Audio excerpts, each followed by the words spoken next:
It's been almost 4 years since our last Marvel special presentation. When we got our first two, I thought to myself, what a great concept, what a great format. Surely they're going to take advantage of that and we're going to get loads of it. Nope. We haven't had one of these in a long time, but now Wow. we do, and it's Punisher. Punisher is back with his own little special one last kill. I counted a little bit more than just one. This is such a weird thing because it's like, okay, so he's not a part of Born Again. He's getting his own thing. It's a special presentation. It's only 45 minutes. It's kind of following on from the show, but it's also doing stuff that we've seen many times before. And then in a couple weeks we have Punisher in Brand New Day with Spider-Man. So I'm bamboozled. I don't know what to make of this. I'm also confused. We've seen a lot of things in the Punisher show where Mhm. he's going through a lot of things in his head. So obviously, when you go into this, I bet there's loads of people that thought we're going to see something, that's going to expand upon season 2 of Daredevil Born Again. Where has he been? It's a very self-contained story, amalgamation of everything that we've seen in the past. Is it setting up for Brand New Day? Is it trying to tell us what Frank has been going through? Like, hey, Frank, how you doing? I'm still got PTSD. Like, what's going on with Yeah. him? This is the Out of Time Film Podcast, where your hosts Tom and John discuss everything from blockbuster films to TV and games like there's no tomorrow.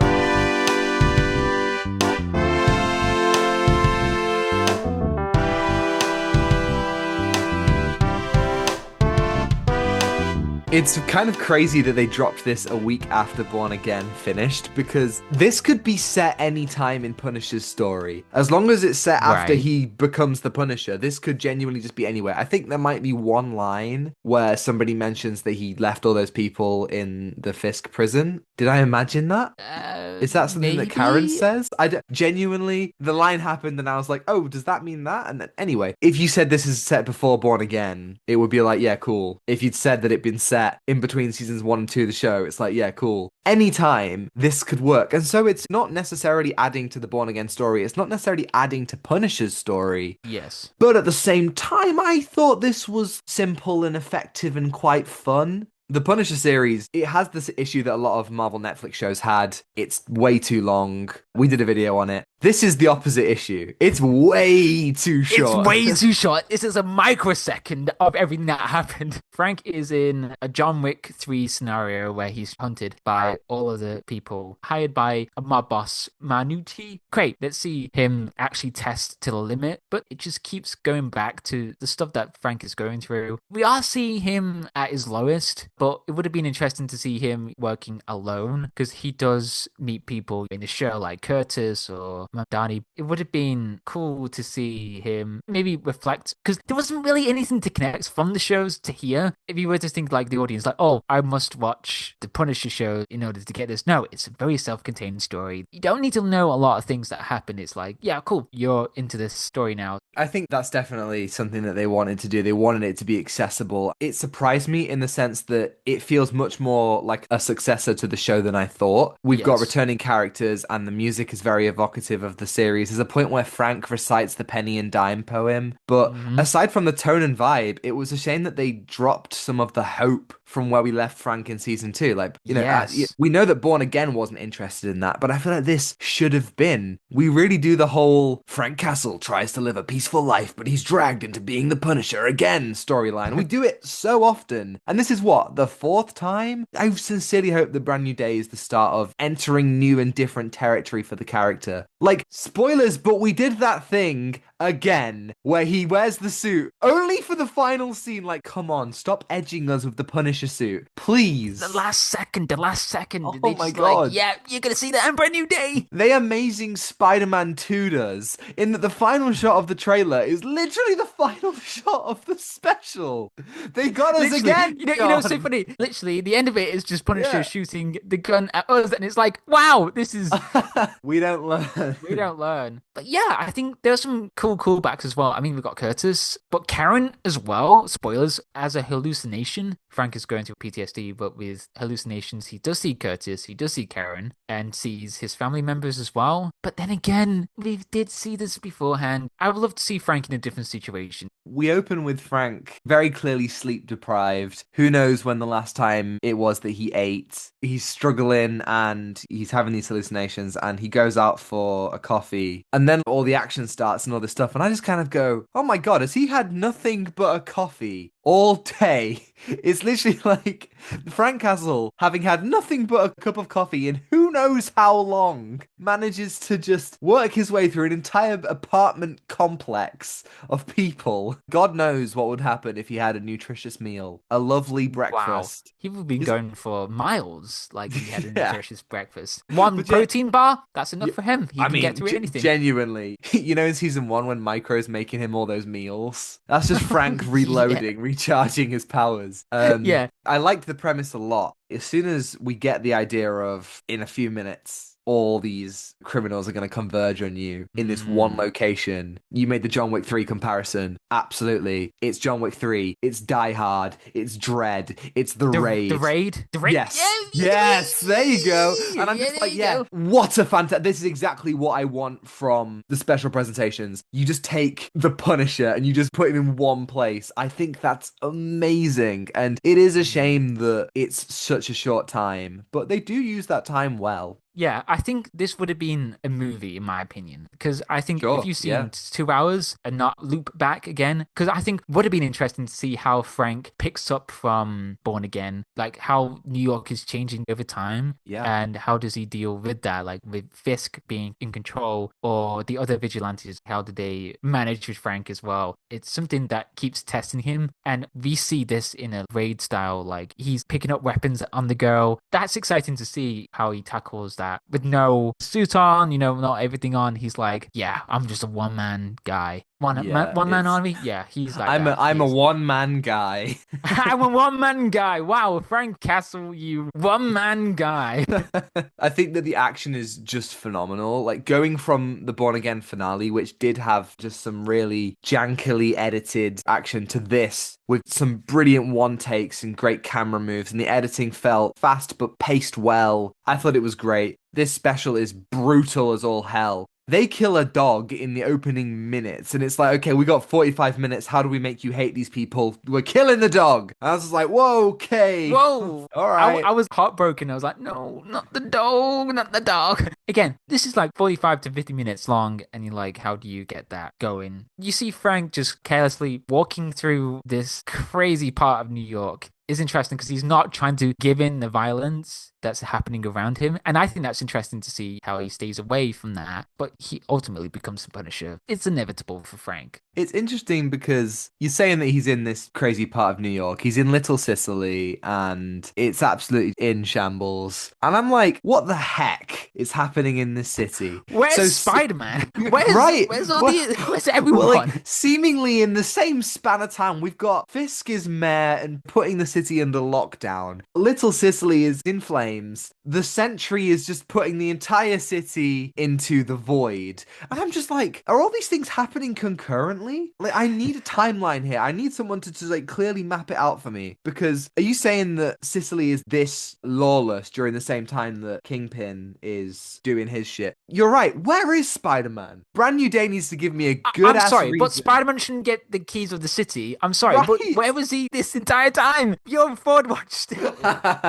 Where was Spider-Man when the Westfold fell? Did you think there was going to be a tease to Spider-Man at the end of this presentation? Honestly, no. Just because there's all that legal stuff with Sony and Spider-Man and TV, so I wasn't expecting that, to be honest. But would have been nice. Would have been cool. You just got a question. Yeah, where does Frank go? Because the mob boss gets away at the end. Is he gonna chase her? Yeah. I mean, he decides to instead save the young girl. I liked that idea of the simple act of seeing him save a young girl and a young boy who are obviously reflections of his own children. It's a really effective device for his character. It's not a repeat of what we saw in Punisher with Micro's kids. He's actually coming in like a savior, like a hero figure rather than a father. And I think that is a really good reason for him to get back to the fight. Again, we've done this so many times now, though. We have done this so many times as well. How many reasons do you have to shoot people, dude? Because at the end, he goes back to his family's graves and he's like, yeah, I'm back. Yeah. I'm thinking I'm back.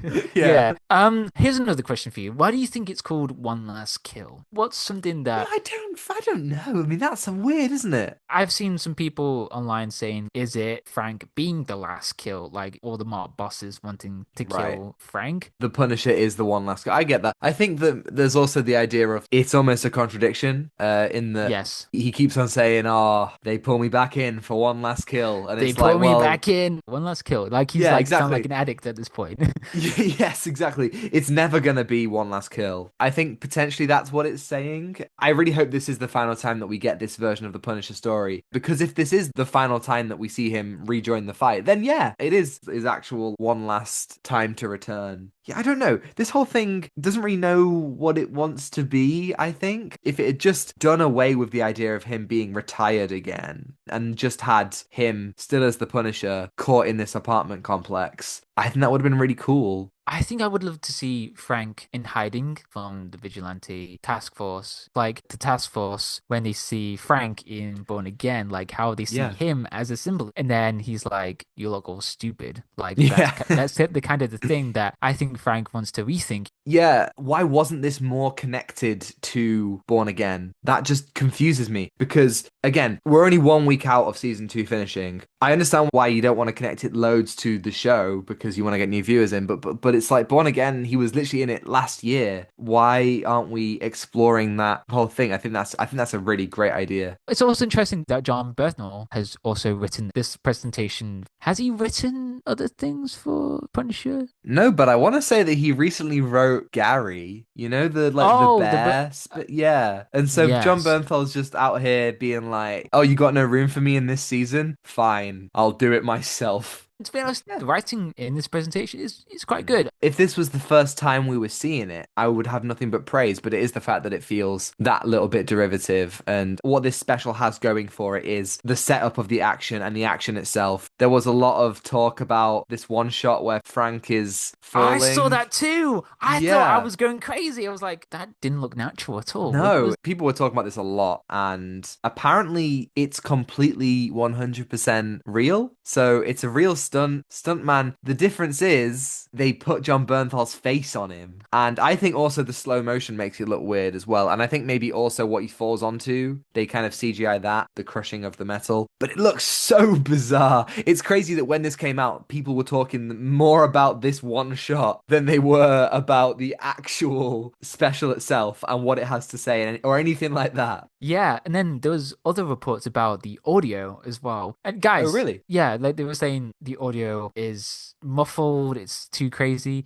Guys, I don't think there was any audio issues. Speaking from a deaf guy, did Punisher say, "Let me tell you something"? Did he say that? There was a moment where he went like, "No, no, no," and I was like, "Are you having us on? Are you doing the meme?" He must have seen the memes around Punisher. For sure. You know that scene where they set him on fire and he just like in slow motion just goes, "Ugh," and then just runs out the door? That's like, me every Monday morning. That's how I get out of bed. That's what my girlfriend said. Oh, that's literally like you guys made the same joke.